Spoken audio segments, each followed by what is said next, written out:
Hello everyone, welcome to Krishnatri classes. Last class में हम लोगों ने सीरीज़ और पैरेलल कॉम्बिनेशन देखा था रेजिस्टेंस का, और उसमें हमने कुछ चीज़ें फाइंड करी थी। जैसे जो सीरीज़ कॉम्बिनेशन में है वो करंट हर रजिस्टर से सेम फ्लो होगा, पैरेलल में डिफरेंट फ्लो होगा। वोल्टेज सीरीज़ कॉम्बिनेशन में हर रेजिस्टेंस के अक्रॉस डिफरेंट रहेगी, पैरेलल में सेम रहेगी वोल्टेज। और हमने इसके ड्रॉबैक्स देखे थे सीरीज और पैरेलल कॉम्बिनेशन के।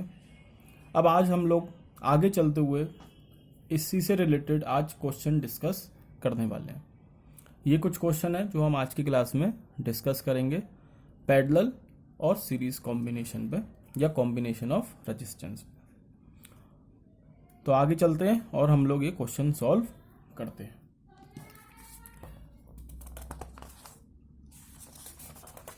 तो देखो, आपका पहला क्वेश्चन है,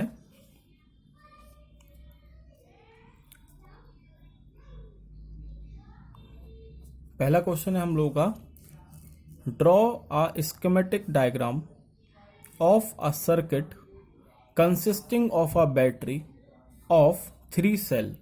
एक बैटरी है जो 3 सेल हैं उस बैटरी के अंदर मौजूद, बैटरी के 3 सेल मौजूद हैं, ऑफ 2 वोल्ट ईच। 2 वोल्ट की आपकी एक बैटरी है, एक सेल है, ठीक है, एक सेल आपका 2 वोल्ट का है। और क्या है, 5 ओम रजिस्टर है, 8 ओम रजिस्टर है और 12 ओम रजिस्टर है। 5 ओम, 8 ओम और 12 ओम रजिस्टर मौजूद है। And a plug all connected in series. जितनी भी चीजें हैं सब यहां पर सीरीज में कनेक्टेड है। सिंपल क्वेश्चन है, बेसिक से बेसिक क्वेश्चन ही हम लोग आज देखेंगे, ज़्यादा एडवांस नहीं जाएंगे। धीरे धीरे मैं आप लोगों का अगली दूसरी या तीसरी वीडियो में आपका लेवल धीरे धीरे एडवांस करूंगा। अभी हम लोग बिल्कुल बेसिक क्वेश्चन से स्टार्ट कर रहे हैं जिससे सब बच्चों को समझ में आए। तो सिंपल क्वेश्चन, एक डायग्राम बनाना है जिसमें आपके सर्किट में एक बैटरी है जिसमें 3 सेल हैं और हर सेल 2 वोल्ट का है। 5 ओम, 8 ओम और 12 ओम की आपकी रजिस्टर प्रेजेंट है और सारी चीजें सीरीज में कनेक्टेड है। सीरीज में कनेक्टेड है तो हम सबसे पहले रजिस्टेंसेस लगा देते हैं। सारे रजिस्टेंस आपके सीरीज में कनेक्टेड है तो एंड टू एंड कनेक्ट हो जाएंगे सारे रजिस्टेंस। तो ये आपके रजिस्टेंस हो गए। मैंने कहा कि ये 5 ओम, 8 ओम और 12 ओम, ये आपके रेजिस्टेंस कनेक्ट हो गए। और क्या बोला है उसने, बोला कि एक बैटरी है जिसमें 3 सेल मौजूद हैं। तो देखो, सेल का क्या सिंबल था, बड़ा डंडा छोटा डंडा। ये आपका एक सेल है, उसमें आपके 3 सेल मौजूद हैं। तो और लगा दो इसको आगे, 2 सेल हो गए अभी, और ये हो गए आपके 3 सेल टोटल। और क्या बोला है उसने, एंड में उसने बोला एक प्लग की है, प्लग की क्लोज कर दिया, डॉट लगा दिया बीच में तो ये क्लोज हो गई। और ये आपका सारी चीज़ें सीरीज में कनेक्टेड है। तो ये है आपके इस क्वेश्चन का सर्किट डायग्राम। यहाँ पे बोला उसने 3 सेल हैं, हर वो सेल 2 वोल्ट का है, मतलब टोटल वोल्टेज कितनी हो जाएगी इस बैटरी की, 2 × 3, 6 वोल्ट की आपकी टोटल ये बैटरी हो गई। करंट हमने मान लिया आई फ्लो कर रहा है सपोज, तो सभी रेजिस्टेंस में से कितना करंट फ्लो करेगा, आई फ्लो करेगा, क्योंकि पैरेलल में कनेक्टेड है। ये आपका इस क्वेश्चन का, ये हमने की दिखा दी, के से, या की लिख दो यहाँ, ठीक। तो ये आपका है इस क्वेश्चन के का सर्किट डायग्राम। सिंपल क्वेश्चन था, लेकिन अगला जो क्वेश्चन है मेरा, क्वेश्चन नंबर 2, वो भी इसी क्वेश्चन से रिलेटेड है, इसलिए मैंने ये वाला क्वेश्चन यहाँ पे रखा है। अब दूसरा क्वेश्चन देखते हैं, दूसरे क्वेश्चन में क्या कह रहा है। ये क्वेश्चन तो आप पहले भी कर चुके हैं, सर्किट डायग्राम वाले इस तरीके के। क्वेश्चन 2 देखो, रीड्रॉ। मैंने क्वेश्चन पूरा नहीं लिखा, सिर्फ काम की चीजें इसमें लिखी है। रीड्रॉ का मतलब है कि ऊपर वाला सर्किट आपको दोबारा बनाना है, लेकिन अब उसमें करना क्या है, redraw and then put an ammeter and a volt meter. Ammeter और वोल्ट मीटर लगाना है। इसी सर्किट में एमीटर और वोल्ट मीटर लगेगा अक्रॉस 12 ओम रजिस्टर। किसके अक्रॉस? 12 ओम रजिस्टर के अक्रॉस। और फिर मुझे उनकी रीडिंग बतानी है। किसकी? वोल्ट मीटर और एमीटर की रीडिंग बतानी है। वोल्ट मीटर और एमीटर की रीडिंग बताने से मेरा क्या मतलब हुआ यहाँ पर? देखो, एमीटर मेरा क्या मेजर करता है? करंट। तो इसका मतलब एक तो ये मुझसे करंट पूछ रहा है इस क्वेश्चन में। दूसरा पूछ रहा है वोल्ट मीटर की रीडिंग। और वोल्ट मीटर क्या मेजर करता है? We, voltage. तो वी पूछ रहा है। तो इस क्वेश्चन में मुझसे करंट और वोल्टेज पूछा गया है, पहली बात। दूसरी बात ये, किसके अक्रॉस कनेक्टेड है एमीटर और वोल्ट मीटर? 12 ओम रजिस्टर के अक्रॉस। इसका मतलब जो ये पूछ रहा है रीडिंग मुझसे, वो 12 ओम के अक्रॉस पूछ रहा है वोल्टेज की रीडिंग। और क्योंकि देखो सीरीज में कनेक्टेड है मेरे तीनों रेजिस्टेंस, तो एमीटर तो मैं कहीं पे भी लगा दूं, करंट की वैल्यू सेम आएगी, क्योंकि तीनों में करंट बराबर फ्लो होगा। तो अब ये सर्किट मुझे कैसा दिखेगा? देखो, तीनों रेजिस्टेंस अभी भी सीरीज में कनेक्टेड है।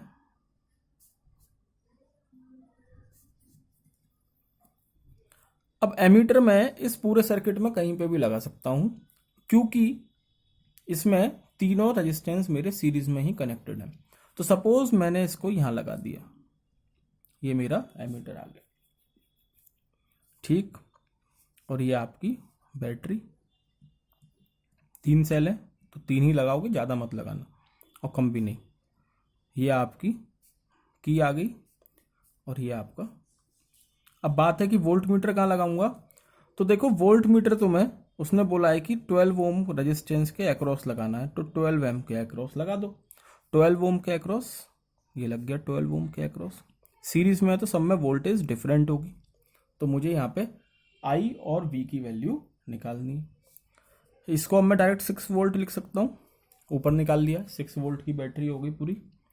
यहाँ से करंट जाएगा आई, पॉजिटिव से नेगेटिव की तरफ, ठीक है। सब में आपका positive current he, sorry, I current he flow होगा। ये आपका सर्किट। अब मुझे इसमें वैल्यू निकालनी है। वैल्यू निकालने के लिए देखो, हमने पढ़ा था V is equal to I R. V की वैल्यू मेरे पास है 6 वोल्ट। आई मुझे निकालना है, लेकिन V is equal to I R लगाने से पहले मुझे आर भी मालूम होना चाहिए। और आर कैसे मालूम पड़ेगा? तो मुझे इसका निकालना पड़ेगा इक्विवेलेंट रेजिस्टेंस। Equivalent resistance. और क्योंकि आपके since all resistances are connected in series, तो आपका इस केस में आर इक्विवेलेंट कितना हो जाएगा? 5 + 8 + 12। तो ये आ जाएगा आपका 25 ओम। ये आ गया 25 ओम आर इक्विवेलेंट। अब तुम लोगों को मालूम है बाय ओम्स लॉ,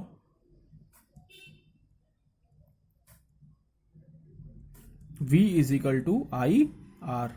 V की वैल्यू आपकी 6 है, आर इक्विवेलेंट आ जाएगा यहाँ। आई तुम लोगों को निकालना है और आर इक्विवेलेंट कितना है? 25।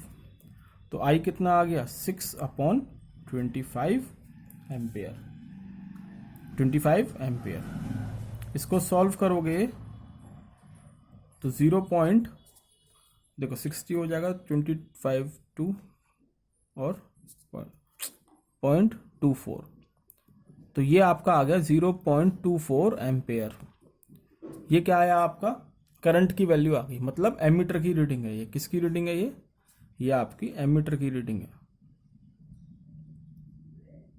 अब अगले पार्ट में, अगला जो इसमें है, इसने पूछी है वोल्ट मीटर की रीडिंग। अब वो कैसे निकलेगी? वोल्ट मीटर की रीडिंग कैसे निकलेगी? वोल्ट मीटर की रीडिंग के लिए मुझे क्या चाहिए? V निकालना है मुझे। आई सब में सेम फ्लो हो रहा होगा, डेफिनेट सी बात है, क्योंकि सारे आपके सीरीज में कनेक्टेड है। और आर कितना है यहाँ? 12 ओम। तो दोबारा से ओम्स लॉ ही लगाऊंगा, लेकिन इस बार आर जो है मेरा, मैं कितना लूंगा? 12 ओम लूंगा। क्यों? देखो, टोटल करंट निकालने के लिए मुझे आर इक्विवेलेंट लेना पड़ा, लेकिन अगर मुझे सिर्फ इस रेजिस्टेंस के अक्रॉस वोल्टेज निकालनी है तो मुझे इसका करंट मालूम है, इतना ही जा रहा होगा, क्योंकि तीनों सीरीज में सिर्फ। और रेजिस्टेंस क्या चेंज हो जाएगा? 12 ओम हो जाएगा। तो कैसे निकालूंगा वोल्ट मीटर रीडिंग?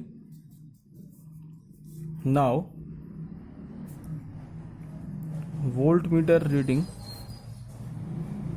V मान ली मैंने, V12 मान लिया, इज इक्वल टू कितना हो जाएगा, I इंटू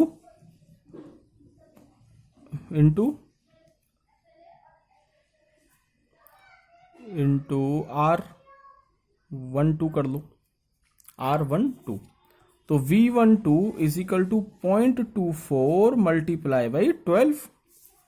R12 से ये मत समझना कि ये वाला 12 लिख दिया, नहीं, ये तो मैंने बस सिंबल दे दिया है इसको, ये यहाँ पे 12 ओम वैल्यू गिवन है, ठीक है। इसको कर दो सॉल्व, तो ये मल्टीप्लाई कर लो और आपका आंसर आ जाएगा। कितना आएगा, 576 डिवाइड बाई 2, 2 जा 4, 2 8 जा 16, 2 8 जा 16 और 2 डेसिमल पीछे, 2.88 वोल्ट इसका आंसर आएगा, या अप्रोक्स बोलूँ तो 2.9 वोल्ट इसका आंसर आ जाएगा। तो ये है आपकी वोल्ट मीटर रीडिंग। उम्मीद है समझ में आ गया होगा, एक बार और देख लेते हैं, वरना देखो एमीटर रीडिंग निकालनी है, वोल्ट मीटर रीडिंग निकालनी है, क्योंकि मेरे सारे रेजिस्टेंस सीरीज में कनेक्टेड हैं, तो मैंने इक्विवेलेंट रेजिस्टेंस निकाल दिया। V मेरा कितना है, 6 वोल्ट है टोटल, R इक्विवेलेंट मुझे मालूम पड़ चुका है, तो I निकल जाएगा, टोटल करंट कितना जा रहा है यहाँ से, और जो टोटल करंट यहाँ से जा रहा होगा वो इन सब में से भी फ्लो होगा, क्योंकि सारे मेरे सीरीज में कनेक्टेड है, तो 0.24 हो गया, ये आ गया। और उसके बाद मुझे इसका पोटेंशियल डिफरेंस निकालना है, वोल्ट मीटर रीडिंग निकालनी है, तो इसके अक्रॉस V होगा ये मान लिया हमने, और रेजिस्टेंस कितना 12, और करंट इतना ही फ्लो हो रहा होगा जो हमारा निकला है 0.24, तो मैंने इसको वैल्यू पुट कर दिया और आंसर मेरा आ गया। तो ये आपका दूसरा क्वेश्चन हो गया। अब देखते हैं हम अपना तीसरा question. Third question, what is the highest, दो पार्ट है इस क्वेश्चन में, what is the highest, b part है lowest, total resistance that can be secured by the 4 coils of 4 ohm, 8 ohm, 12 ohm and 24 ohm। क्या कह रहा है, simple question है, आपको 4 रेजिस्टेंसेस दे रखे हैं, 4 ohm, 8 ohm, R3 हो गया आपका 12 ohm और R4 हो गया 24 ohm। पूछ रहा है कि इन 4 रेजिस्टेंस से आप कितना हाईएस्ट रेजिस्टेंस बना सकते हो और कितना लोएस्ट रेजिस्टेंस बना सकते हो, कुछ भी नहीं है क्वेश्चन में।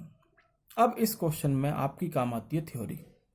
हमने पहला ही पॉइंट जब इक्विवेलेंट रेजिस्टेंस निकाला था, उसके बाद हमने दोनों ही कॉम्बिनेशन में एक पॉइंट पढ़े थे कि जो सीरीज में होता है रेजिस्टेंस, इक्विवेलेंट रेजिस्टेंस, वो इंडिविजुअल रेजिस्टेंस में जो सबसे बड़ा होगा उससे भी बड़ा आएगा, ये पॉइंट पढ़ा था हमने कल, ठीक है।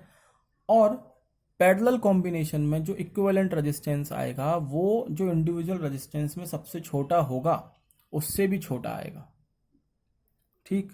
तो किसी भी कॉम्बिनेशन में अगर मुझे हाईएस्ट रेजिस्टेंस बनाना है, फॉर हाईएस्ट रेजिस्टेंस, तो हम लोगों को जो रेजिस्टेंस हमारे पास गिवन हो उनको आप सीरीज में कनेक्ट कर दो, connect given resistors in series. तो यहां पे आपका R इक्विवेलेंट क्या हो जाएगा, R1 plus R2 plus R3 plus R4। On putting the value of all, तो 4 प्लस 8 प्लस 12 प्लस 24, 8 8 4 12, 12 12 24, 24 24 48, तो ये आ गया 48 ओम। ये है वो हाईएस्ट रेजिस्टेंस। अब देख लो सीरीज में जो सबसे, ये कितना आया 24 48, और सबसे बड़ा कौन सा है इसमें 24, 24 वाले से भी बड़ा आ रहा, तो बाकी सबसे तो बड़ा अपने आप ही हो गया। सिमिलरली अगर मुझे लोएस्ट रेजिस्टेंस चाहिए, फॉर लोएस्ट रेजिस्टेंस, तो मैं गिवन रजिस्टर्स को पैरेलल में कनेक्ट कर दूंगा, connect given resistors in parallel, तो मैंने इनको पैरेलल में कनेक्ट कर दिया। तो 1/r इक्वलेंट कितना हो जाएगा, 1/r1 plus 1/r2 plus 1/r3 plus 1/r4। तो 1/r equivalent is equal to r1 की वैल्यू है 4, r2 की वैल्यू 8, r3 की वैल्यू 12 और इसकी वैल्यू 24। तो इसका एलसीएम हम 24 ही ले लेंगे। 6 plus 3 plus 2 plus 1, 2 1 3 3 6 6 6 12, 12 divide by 24, ये इससे 2 टाइम्स कट जाएगा। तो आर इक्विवेलेंट जो आपका आया वो कितना आया, 2 ओम। तो ये है आपका लोएस्ट रेजिस्टेंस। देख लो जो सबसे छोटा है ना, सबसे छोटा कितना 4, 4 से भी कम आ रहा है 2। तो ये है आपका तीसरा क्वेश्चन। हाईएस्ट और लोएस्ट रेजिस्टेंस पूछा था। हाईएस्ट रेजिस्टेंस बनाने के लिए मुझे गिवन रजिस्टर्स को सीरीज में कनेक्ट करना पड़ेगा और लोएस्ट बनाने के लिए मुझे गिवन रजिस्टर्स को पैरेलल में कनेक्ट करना होगा। ये पॉइंट हमारा थ्योरी से भी क्लियर होता है। ठीक, चलिए अब अपना हम लोग देखेंगे फोर्थ क्वेश्चन। फोर्थ क्वेश्चन देखेंगे। फोर्थ क्वेश्चन में देखो, a resistance wire of 4 ohm is double on itself, calculate new resistance। देखो ये क्वेश्चन रजिस्टिविटी का है वैसे, लेकिन हम लोग इसको यहां पर डिस्कस करेंगे। ठीक है, तो क्या कह रहा है इस क्वेश्चन में ये, तो इस क्वेश्चन में ये क्या कह रहा है, एक वायर है जिसका 4 ओम रेजिस्टेंस है। ठीक है, हम रेजिस्टेंस लिख लेते, 4 ओम रेजिस्टेंस है, इज डबल्ड ऑन इटसेल्फ। मतलब डबल ऑन इटसेल्फ का मतलब क्या हो गया कि इसकी जो लेंथ है is doubled on itself. Doubled on itself, बात समझने की कोशिश करो। बहुत से बच्चों को क्या कंफ्यूजन होता है इसमें कि लेंथ डबल हो गई। नहीं नहीं नहीं, इस डबल ऑन इटसेल्फ का मतलब है कि ये वायर है, मान लो, ठीक है, ये वायर है, is doubled on itself, is doubled on itself. समझ में आया? हमने उसको लपेट दिया, this is a wire suppose, and it is double on itself, it means it gets like this, double on itself। ठीक है, doubled on itself। जैसे डबल ऑन इटसेल्फ करा, मतलब ये एक वायर है, देखो एक हाथी वाला पूरा वायर है, डबल कर दिया, एक उसको उसके ऊपर डबल कर दिया। डबल कर दिया मतलब लेंथ कैसी हो गई, लेंथ इसकी आधी हो जाएगी। ठीक, तो हमने लेट लेंथ बी एल, अगर हमने लेंथ इसकी एल मानी तो न्यू लेंथ इसकी कितनी हो जाएगी, therefore new length L dash मानी हमने, एल डैश कितनी हो गई, L/2। ये है अकॉर्डिंग टू क्वेश्चन। अब यहां एक बात ध्यान से समझो, लेंथ तो आधी हो गई, लेकिन इसका जो एरिया है क्या वो बढ़ा। मैंने क्या बोला था, एरिया ऑफ क्रॉस सेक्शन कौन सा होता है, ये वाला। मतलब अगर ये कागज मेरे सामने है तो ये इसका एरिया ऑफ क्रॉस सेक्शन है। मैंने इसको डबल कर दिया, डबल कर दिया मतलब ऐसे डबल कर दिया, मतलब लेंथ तो आधी हो गई, लेकिन क्या एरिया ऑफ क्रॉस सेक्शन बढ़ गया, थिकनेस बढ़ गई, थिकनेस बढ़ जाएगी। ऐसे समझो कि देखो ये वायर है, ठीक है, ये पूरा एक वायर है। डबल ऑन इटसेल्फ का मतलब है कि मैंने इसको इसके ऊपर लपेट दिया। जैसे ही मैंने इसको लपेटा तो लेंथ तो इसकी आधी हो गई, ठीक, लेकिन क्या एरिया ऑफ क्रॉस सेक्शन बढ़ गया, ये देखो, ये एरिया ऑफ क्रॉस सेक्शन इसका बढ़ गया। कितना बढ़ेगा, तो जितनी लेंथ घट रही या बढ़ रही होगी उतना ही एरिया भी घटेगा या बढ़ेगा। अब लेंथ अगर घट रही है तो अभी तुम लोगों ने देखा कि अगर मेरी लेंथ घटी तो मेरा एरिया क्या हो रहा था, अगर मेरी लेंथ रिड्यूस हो रही है तो मेरा एरिया क्या हो रहा है, मेरा एरिया ऑफ क्रॉस सेक्शन बढ़ गया। पहले इतना था, बाद में इतना हो गया, तो एरिया ऑफ क्रॉस सेक्शन मेरा बढ़ गया। ठीक है, तो since length is reduced to half, then area of cross section is doubled. ठीक, तो पहले मैंने मान लिया let area of cross section be A, तो न्यू एरिया कितना हो जाएगा, therefore new area A dash कितना हो गया, डबल हो जाएगा इसका, 2a हो गया। तो ये है तुम्हारा कंक्लूजन। समझ में आया? अब कुछ भी नहीं है इस क्वेश्चन में। अब मैं कर सकता हूं कि मुझे मालूम है रेजिस्टेंस कितना दे रखा है, 4 ओम। ठीक, तो वी नो आर कितना होता है, R is equal to rho l upon A. अब देखो मैंने एक बात बताई थी, लेंथ और एरिया का तो हमें मालूम पड़ गया, लेंथ आधी हो रही है, एरिया मेरा डबल हो रहा है। लेकिन व्हाट अबाउट दिस रजिस्टिविटी, तो मैंने थ्योरी में ये बात क्लियर करी थी और न्यूमेरिकल्स में भी ये बात क्लियर करी थी कि अगर नहीं, जो मेरी रजिस्टिविटी होती है वो क्या होता है, प्रॉपर्टी ऑफ मटेरियल होती है। मतलब मटेरियल चाहे लंबा हो, चाहे छोटा हो जाए, चाहे मोटा हो जाए, चाहे पतला हो जाए, रजिस्टिविटी सेम रहेगी। तो इस आर की वैल्यू मुझे 4 दे रखी है, इसका मतलब रो एल अपॉन ए की वैल्यू कितनी दे रखी है क्वेश्चन में, 4, क्योंकि आर की वैल्यू मेरे पास 4 गिवन है क्वेश्चन में। नाउ मेरा आर डैश कितना हो जाएगा, rho L dash divide by A dash. L dash की वैल्यू है एल बाई 2, ए डैश की वैल्यू है 2a, तो आर डैश कितना हो गया, 2 2 जा 4, ये मल्टीप्लाई हो जाएंगे, 1 अपॉन 4 रो एल अपॉन ए। रो एल अपॉन ए की वैल्यू 4 आ रही है मेरी, तो 1 अपॉन 4 इंटू 4, आर डैश की वैल्यू आ गई 1 ओम। ये है तुम लोगों का आंसर। यही उसने पूछा था कि अगर आपकी एक वायर को डबल कर दी जाए उसके ऊपर तो नया रेजिस्टेंस क्या होगा, तो न्यू रेजिस्टेंस आपका आ गया 1 ohm. Therefore new resistance is equal to 1 ohm. New resistance is equal to 1 ohm. ठीक, तो ये आपका क्वेश्चन हो गया।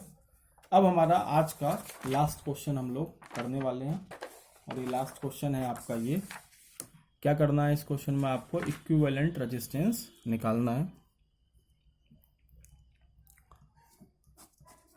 इक्विवेलेंट रेजिस्टेंस निकालना है इस क्वेश्चन में।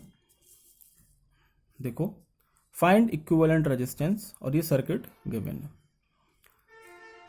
दोबारा बनाने की जरूरत नहीं पड़ेगी मुझे, मैं यहीं पे समझा दूंगा। देखो, पॉजिटिव टर्मिनल से करंट निकलेगा, पॉजिटिव से नेगेटिव की तरफ जाएगा।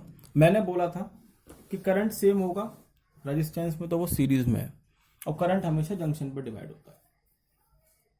अब देखो, यहां से करंट निकला आई, ठीक है, यहां से आई निकला, इसमें आई जाएगा, अभी कहीं पे भी जंक्शन नहीं आया, इसमें भी आई जाएगा। तो आपका ये वाला 3 ओम और ये वाला 3 ओम किस में हो गए, सीरीज में हो गए। फिर जैसे ही मेरा करंट यहां पहुंचेगा, तो ये जंक्शन है, यहां 2 वायर मिल रहे हैं, तो ये करंट मेरा डिवाइड हो गया, मान लो I1 और I2 में डिवाइड हो गया। ठीक है, I1 और I2 में डिवाइड हो गया, मतलब इन दोनों में करंट जो है वो डिफरेंट जा रहा है, इसमें I1 जा रहा है, इसमें I2 जा रहा है। ये दोनों किस में हो गए, पैरेलल में हो जाएंगे। आगे बढ़ूंगा, यहाँ पे आके मेरे करंट दोनों मिल जाएंगे दोबारा से, I1 प्लस I2 हो गया, जो कितने के बराबर है, I के बराबर है। अब जैसे ही आगे जाऊंगा तो इसमें भी जंक्शन बन रहा है, तो यहाँ पे भी करंट डिवाइड हो जाएगा, मान लो I3 और I4 हो गए, तो इन दोनों में भी करंट डिफरेंट फ्लो होगा, ये किस में हो गए, पैरेलल में हो गए। ठीक, और आगे फिर जब मैं जाऊंगा तो ये दोबारा से मिल जाएगा, और ये मेरा I की वैल्यू आ जाएगी I3 प्लस I4।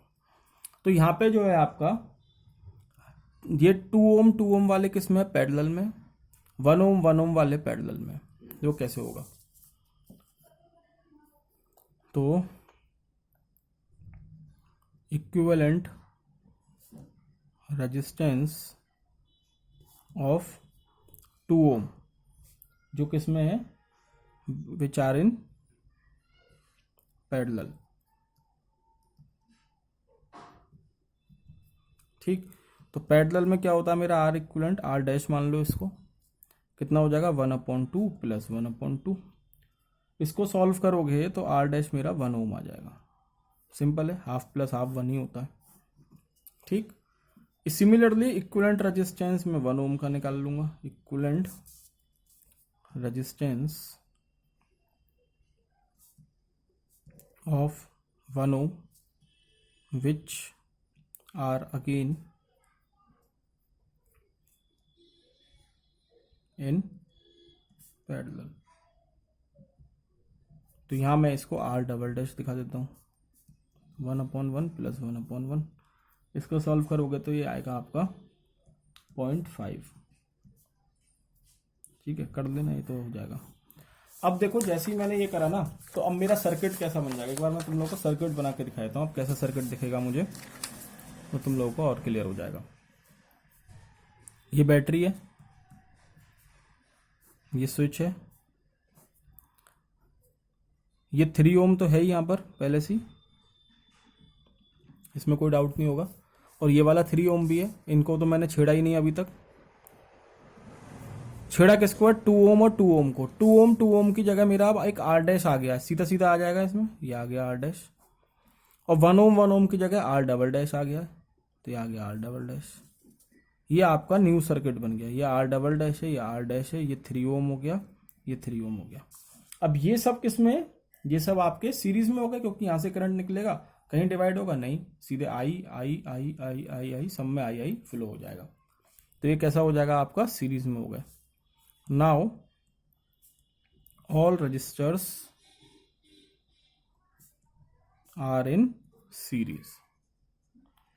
तो अब अगर आपको आर इक्विवेलेंट निकालना है तो कितना हो जाएगा, 3 + 3 + 1 + 0.5। तो आर इक्विवेलेंट कितना आ गया, 3 3 6 7 7.5 7.5 ओम। ये है आपका आंसर इस क्वेश्चन का। एक बार और समझ लो, इधर से आपका करंट गया, इधर से सीधे जा रहा है, यहाँ डिवाइड हो गया जंक्शन पे, तो ये दोनों पैरेलल में हो गए। फिर आगे जाके फिर मिल गया, फिर इस वाले जंक्शन पे दोबारा डिवाइड हो गया, तो ये दोनों पैरेलल में हो गए। तो इनका मैंने रेजिस्टेंस निकाल दिया। 2 ओम वाले का 1 ओम आया, 1 ओम वाले का 0.5 ओम आया। जब दोबारा सर्किट बनाऊंगा तो इसका मतलब क्या हुआ, सब सारे मेरे सीरीज में आ गए। सीरीज में आ गए तो सबको ऐड कर दिया और ये आंसर आ गया 7.5 ओम। तो ये था आपका आज का लेक्चर।